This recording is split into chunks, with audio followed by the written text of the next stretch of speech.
My topic for this research paper is how film is used to portray the issues within our society. I chose this topic because I'm very interested and well versed in many forms of media, including film. My attachment to film is primarily due to my father introducing me to a variety of films at a very young age, and my love for film has only grown since.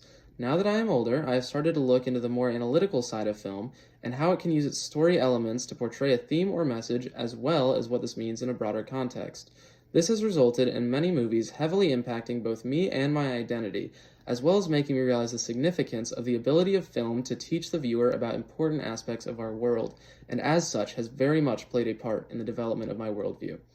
My expectations prior to research were that I would broaden my horizons and my perceptions of film even further, as well as learn new things about both the films I love as well as the many social issues plaguing our world.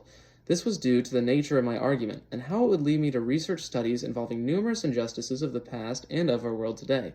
This was also due in part to the particular films I was researching and how these films make use of their thematic elements to present these issues and injustices in extremely creative ways.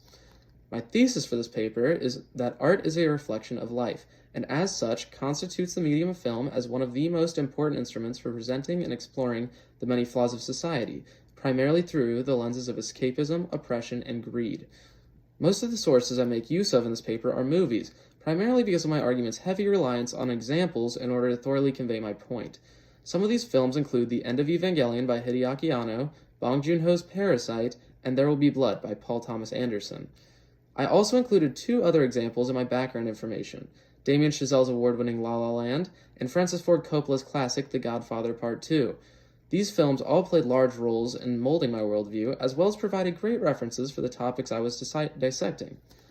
I referenced several sources that cover a number of social issues discussed in my essay, namely escapism, oppression, and greed.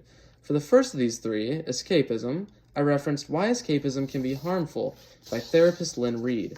In the article, Reed states, studies have suggested that those who use escapism are often depressed.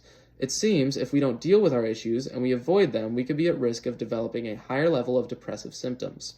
For the second of these three social issues, oppression, I referenced Jason Chen's The Core of Oppression, Why Is It Wrong?, in which he writes, the main harm of oppression is the deprived capability to develop one's capacities. For the final social issue I covered in my paper, greed, I referenced Washington State University Professor Richard F. Taflinger's The Sociological Basis of Greed, where Taflinger writes, unrestrained greed in an individual can lead to callousness, arrogance, and even megalomania. A person dominated by greed will often ignore the harm their actions can cause others.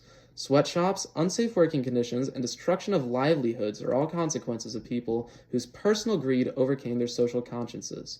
All of these sources came together to adequately support the argument of my paper and allowed me to convey my point successfully.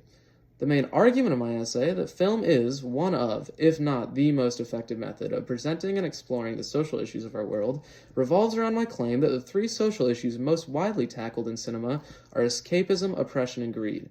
After explaining how each one of these issues are both as prevalent and as dangerous as they are, I used three different films that best express each of these as my examples. For escapism, I made use of Hideaki Anno's thorough deconstruction of the illusion of escapism in The End of Evangelion.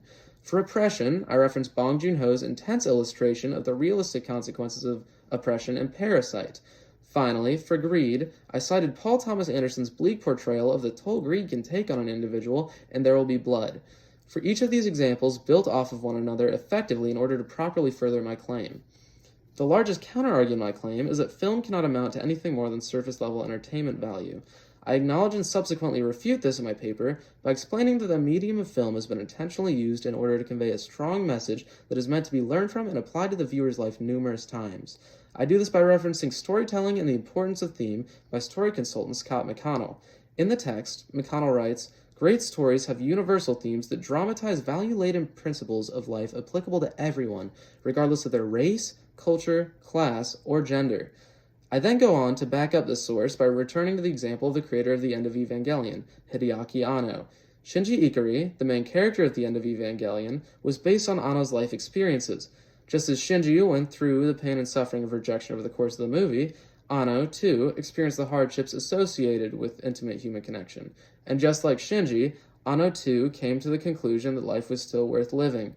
Hideaki Anno poured his heart and soul into the end of Evangelion, and made it with the intention of teaching others the same lessons that he had learned throughout his life. Due to this, the end of Evangelion is a brilliant example of how film can be utilized not just for the purpose of providing superficial entertainment, but for the greater goal of teaching something, whether it be about the viewer or society as a whole. In my conclusion, I first begin by summarizing my argument throughout the paper by stating that the medium of film offers the great minds of mankind an outlet to be able to examine and dissect the many flaws of our world, which is a necessity for enhancing our understanding of each other. I then go on to address the larger implications of my essay, where I explain that film can even go a step further. By presenting the viewer with the repercussions of these imperfections, movies are able to come to meaningful resolutions based on these issues that the audience can pull from and directly apply to their own lives. These resolutions are where the true value of film lies, as they are what allow people to learn from the past and better themselves in the times to come. Film is and always will be essential to the understanding of ourselves as well as our place in the world, and it is of the utmost importance that it is recognized as such. I encountered minimal surprises or problems throughout my research. However, one notable takeaway I noticed was that one must list the timestamps of the scene that they are referencing when citing a movie.